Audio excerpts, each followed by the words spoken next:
Bismillahirrahmanirrahim. Assalamu alaikum. I'm your very own Fariha Farrukh. Welcome to 360 Digital English. Tonight, 3 flashpoints shaping global politics. A historic upset in New York, a seismic Trump interview, and a regional security storm that keeps knocking on Pakistan's door. We start in Brooklyn. Listen closely.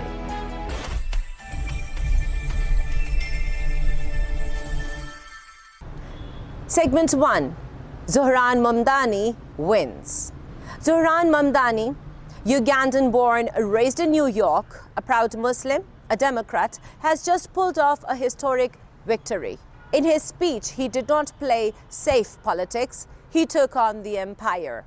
His key points: condemned Israel's bombing of Gaza and called for an immediate end to U.S. complicity in war crimes. Declared, we cannot call for peace while funding occupation. Defended immigrant communities targeted by biased U.S. policies. Exposed Western hypocrisy. He said, and I quote, "When white refugees flee war, they're welcomed. When brown refugees flee war, they're criminalized." And ended with conviction. He said, if standing for Palestine costs me my seat, then let it. Well, Trump's reaction. Within hours, Trump fired back on Truth Social. He said, and I quote, "Another radical leftist in New York loves Palestine, hates America, a disaster." Talking about Israel's reaction, Israel's media went into overdrive. One channel, 14 commentators said, if this is what New York politics looks like now, Jews should leave the city. Well, that wasn't debate, it was panic. And that panic proved Mamdani's point. When you expose Zionist hypocrisy, they silence, not argue. Segment 2, Trump Unfiltered. From Brooklyn to Washington, Trump's 60 minutes interview detonated across capitals. Firstly, China trade war. He admitted tariffs hurt U.S. farmers but called it the price of strength. He warned Xi Jinping, open your markets or face 100% tariffs. China and Russia, the global threat. Trump claimed both nations infiltrate, test and watch. He added, we are a threat to them too, but competition keeps peace. Regarding Ukraine and Venezuela, he called Ukraine Biden's war. And on Venezuela, he said the massive U.S. military buildup was to hit smugglers sent by Maduro, not regime change. About immigration and border security, he boasted of 0 illegal crossings for 5 months and blamed Biden for opening the floodgates of crime. Then came the moment that made headlines: Pakistan. Pakistan and nuclear testing. When asked about new nuclear tests, he declared, Russia's testing, China's testing, North Korea's testing, Pakistan's been testing, and they do not talk about it. The CBC reporter said there was no proof.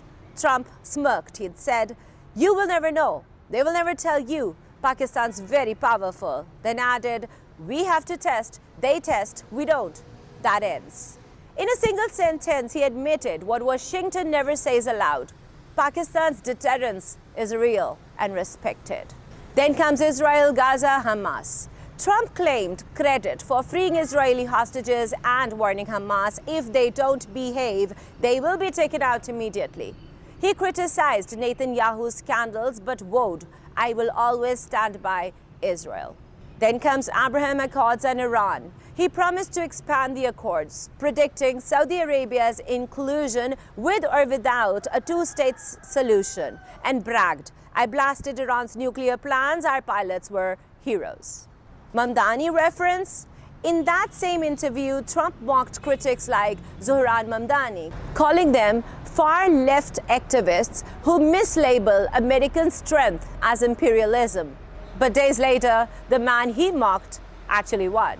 Segment 3, the Zionist agenda unmasked. Israel-India sign major defense deal as others pull back. The strategic alignment between India and Israel, cemented by Prime Minister Modi's immediate call to Netanyahu after the October 7 attacks, is not merely a diplomatic partnership.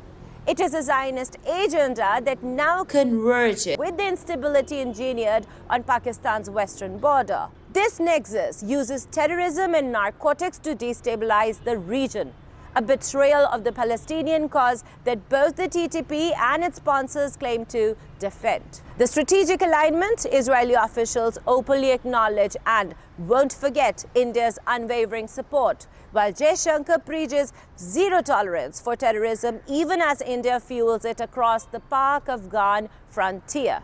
The TTP's role: a drug-fueled war financed by narcotics from Afghanistan flooding through Khyber Pakhtunkhwa, funding terror operations. Now let's discuss the economic of chaos.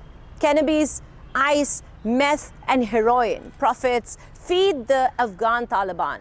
The same network behind 514 terror incidents in Khyber. The local proxy? These groups claim Islamic piety while waging war against a Muslim state, Pakistan, serving instead the geopolitical interests of India and Israel. They're not freedom fighters. They're criminal pawns in a Zionist design to fracture the Muslim world. And now my own analysis. Trump's words were not slips. They were signals. Pakistan's strength is acknowledged, even by those who wish it was not. Zohran Mamdani's win proved that truth still breaks through Western hypocrisy. And the India-Israel TTP triangle, it's not theory. It's a battlefield we face every day. Because Pakistan's defense does not start at the border. It starts with a voice that refuses to bow. And that voice is ours. Thank you so much for watching. I'm your very own Fariha Farrukh, and this is 360 Digital English. Take care. Allah Hafiz.